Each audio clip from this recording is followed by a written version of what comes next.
In research, part of what drew me to this career was sitting down and thinking about, what do I enjoy? What kinds of work are appealing to me? I wanted to work on teams. I wanted to have new challenges all the time. I wanted to have the opportunity to mentor others. And so in thinking through those specifics of what I want my career to look like, I realized that maybe being in research and science was a good fit. I know a lot of people struggle in finding where they fit and maintaining their interest when they eventually settle on a career path. What has that experience been for you?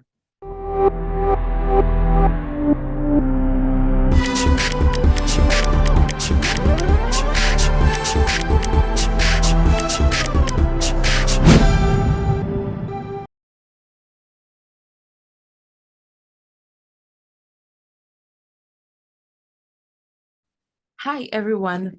Welcome to today's episode of Let's Talk.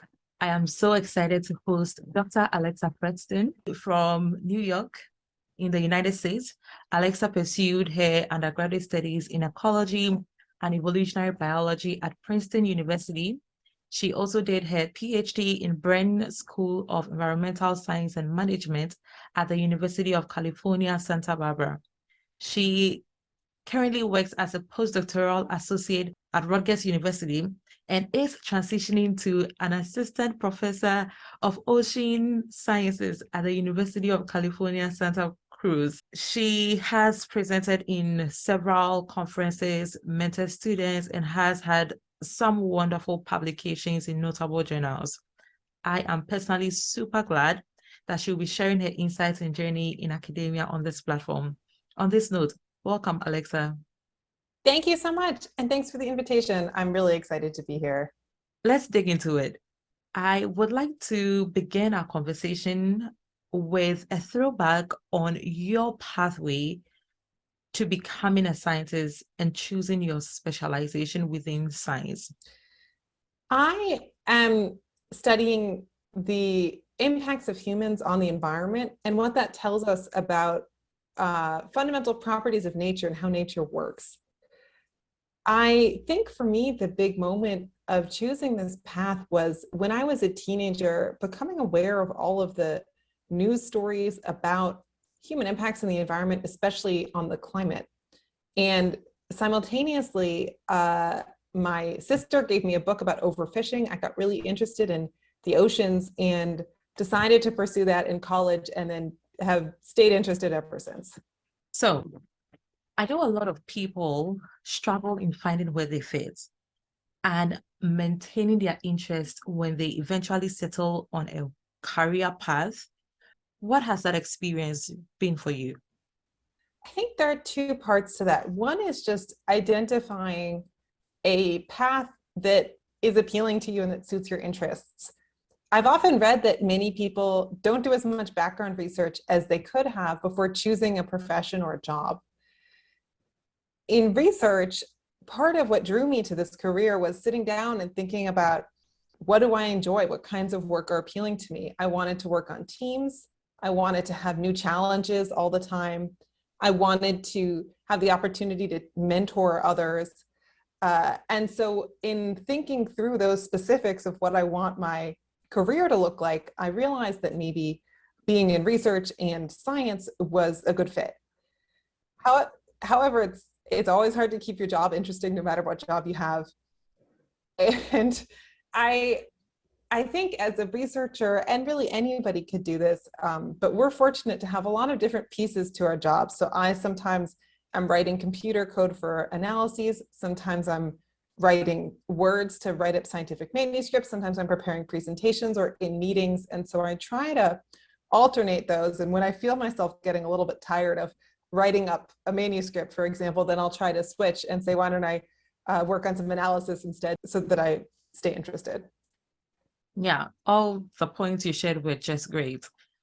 So many people listening to you or have encountered your work like I have know how wonderful you are when it comes to computations and your in-depth knowledge in your field of studies. I would like to ask, were there some intentional steps you took that helped you realize the skills you had? I'm really glad you asked this because it's always easy when we look at other people to think, wow, they're so talented. They got where they were so smoothly. They have everything that it takes. And I didn't feel like that was the case for me along the way. And I think most of us don't feel that way about ourselves. I had a rocky start to my career as a quantitative researcher. I almost failed physics in college, which I was required to take as a science major, and was able to pull out a C in physics and refocus on the kinds of science that I was excited about. But it's been an ongoing effort ever since then to learn these quantitative skills. They're hard to learn, and there weren't many classes that I was aware of, even in graduate school, to learn these things. So I've signed up for short courses online. I've organized groups of students to work through a textbook with me if I couldn't find a class for a topic that I wanted to learn. I leverage Google and Twitter and every other resource I can to get help with these things. So I certainly have forged that path. A lot of help from others, but not a traditional education in a lot of these methods. Yeah, that's very encouraging to learn that you had to be intentional about teaching yourself. And that's something I think we can all do in fields that we are not excellent at. Yeah, although I will say that thinking about teaching yourself can be really scary. Very few of us actually want to sit down and read a textbook alone. So I also want to emphasize that I really did do these things in groups of people, either groups of people working through coding challenges, groups of people reading a textbook, or even in a more formal short course. So I don't want someone to come away thinking, wow, she sat down and read 8 textbooks by herself and learned everything in them. That's totally not the case. Thank you. So, one thing I know being a researcher is finding the right lab and the right advisors or mentors is extremely important, but can also be difficult.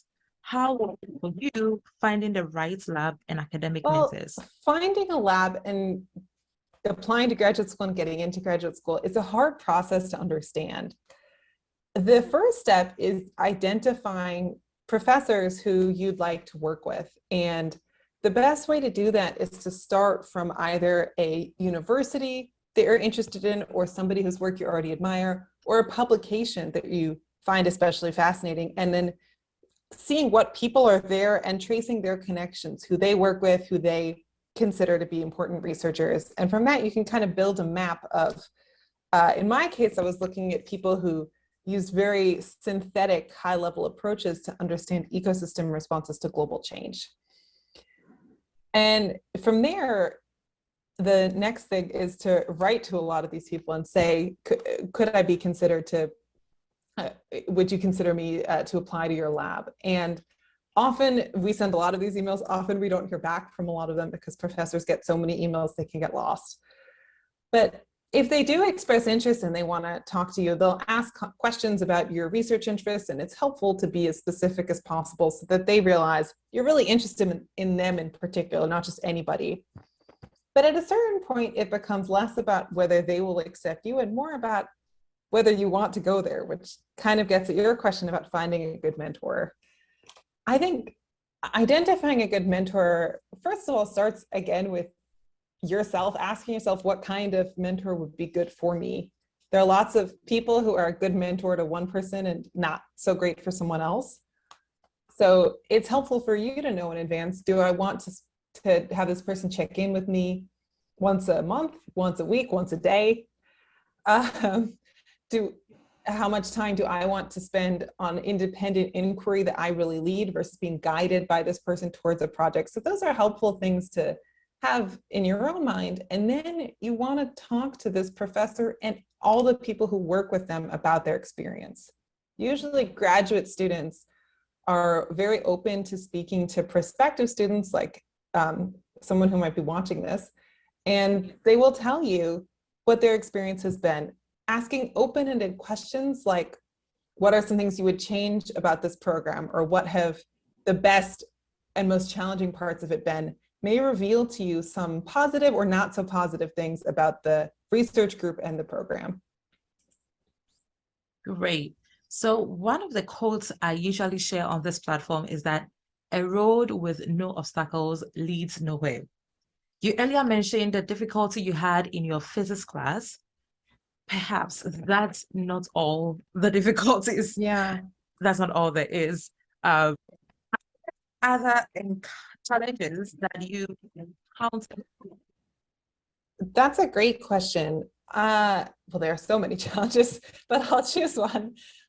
One thing I don't think I was as aware of as I am now when I started this path was how long it takes to end up in a permanent position and how many times you have to move along the way.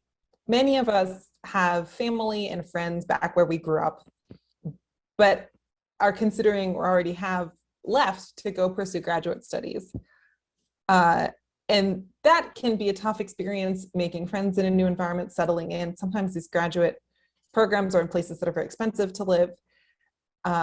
But then what I don't think I was aware of is even after that, my current position is a 3-year position in New Jersey. So I came across the country from California.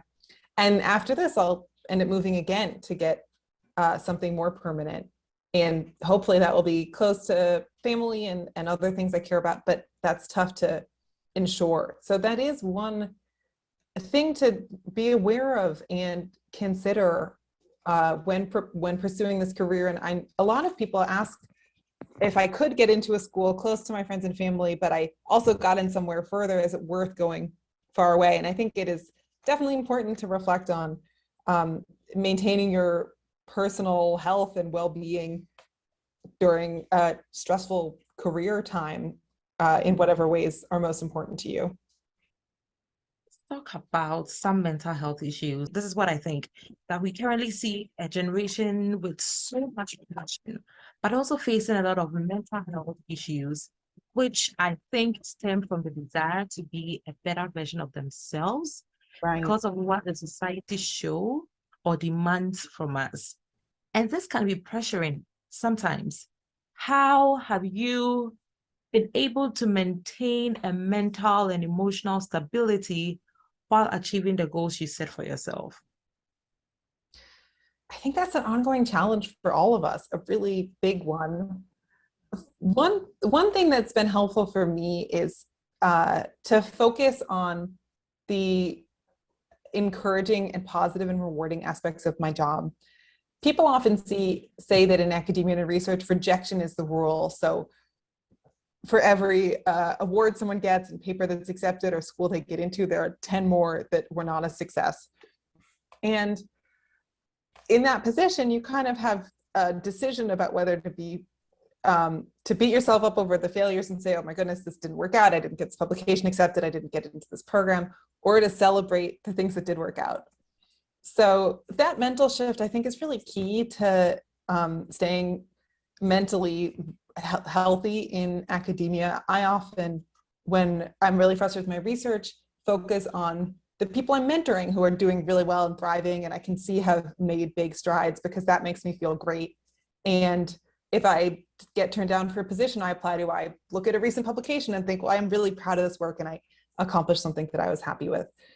So I think that's part of it in terms of your mindset. And there also are more practical things about being protective of your time, saying no to requests that you don't have time for or you're not interested in, and recognizing that this is not supposed to take up all of your time. So just because you could, get up at 6 and get to work an hour earlier every day and do an additional thing doesn't mean that you should, or that that's healthy or part of your job. Those boundaries are really important. So another important question that I would like to ask you, serving as a mentor in academia over the years, is that what were some of the places your mentees fell short and ways mentees can be helped to improve on their research and academic experiences? I think so. I definitely have made some mistakes in mentoring in the past, and so one that comes to mind is not giving students enough direction in their work. I had a student come to me who was really passionate about a project, and I was really excited that they were so excited and they had all the tools to do it. And I thought it seems like kind of a tough project for this person to do at the stage, but go for it because you seem really ready. And in retrospect, I think the student would have had a better experience if I had sat them down and said, the scope of this project is too big, given the time that you have and your goals. So let's cut this down and identify something that is more achievable and where you'll have the time and space to really perfect it. So I think those kinds of interventions I hopefully will be more proactive about in the future. And similarly, when I mentor master's projects, I often kind of took a backseat on their timeline and their milestones to getting the degree because they were working as a group and they had an approach to doing that. And I think in the future, I would be a little bit more involved and say, you have to stop spending time on this part because you have all these other things to accomplish before this is due. So I think those kinds of proactive steps I'll hopefully take more in the future. You have shared great points in finding the right pathway to science, and thank you for sharing your personal experience. To round up this section, I would like you to share any final words you have for our viewers who plan on building a career in science. I guess I would just say that you're never alone and you don't need to be stuck for very long. There are tons of resources available at every stage of this process, thinking about going to graduate school, applying to graduate school, making it through graduate school. And so it's very easy, especially now in the pandemic, to feel like you are floundering and don't have a direction. But Google is your friend, reaching out to people, posting on social media, and in every way possible, trying to find the tools. Even if you don't exactly know what you're looking for, trying to find something to help move you forward as you pursue this career will make you efficient with your time and prevent that feeling of being stuck, which is not good for your mental health either. Wow. Thank you for coming on the Let's Talk platform, Alexa. I believe your experience and the points you shared will go a long way to inspire our viewers.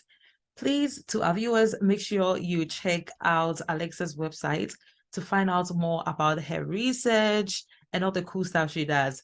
We will take a break here, and in our next video, Alexa will talk about species range shift and climate change.